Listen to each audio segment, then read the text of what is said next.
I am Henry Ogalo. Natoka eneo hili ya Rongai Sub-County, Nakuru County. Area inaitwa Boror. Henflow Smart Farm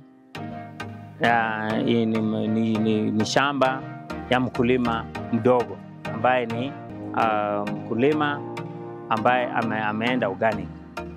Na katika hii safari Henflow imeenda safari ya muda.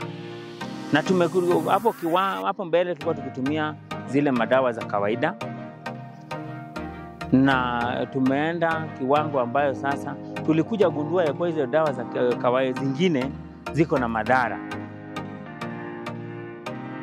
Na katika hiyo wakati nilikuwa nikitumia hiyo madawa, kuna wakati mmoja nilikuwa napanda French beans. Wakati French beans ilienda, ikapatikana MRI yake iko na chembe za dawa, na nikarudishiwa, nilipoteza. Lakini hiyo wakati ilipobadilika, nikagundua kuna zile pesticides ambazo zinaweza tumika kwa mboga na matunda. Ikawa sasa niko mbele kwa sababu ya Agripest ambayo wametupea biopesticide, inatusaidia sana.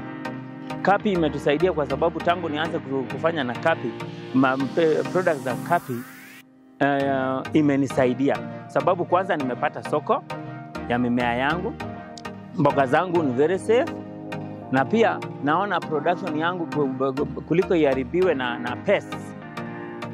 Sasa hakuna pest inaharibu mimea, ndio sababu na inatumia kwa spinach, kales, mboga za kienyeji ambayo ni night blackshade, niko na spider flower, niko na zile za kienyeji kabisa, kama kwa Wajaluo wanasema mto, kanakuwa na matawi na ni kali kidogo, na kuna accord. Hizo zote natumia hii pesticide. Nimetumia Agripest for 3 months na imeweza kunisaidia, na production yangu ile ilikuwa inapotea kwa sababu ya pest iliisha. Na mimi nashukuru hii Agripest ambaye imeletwa na Kapi. Na pia nilipokutana na Bwana Rotich, wakati nilikuwa nikimuelezea juu ya tuta, akaniambia wako na dawa. Hiyo dawa imenisaidia, na nyanya ambayo ninavuna saa hii ni smart na ni safi. So mimi ninashukuru Kapi kwa kunipea dawa ambaye wakulima wanafaa kuembrace, wakulima wanafaa kutumia kwa afya yao na kwa afya ya mnunuzi. So the safety first and then everything will go right.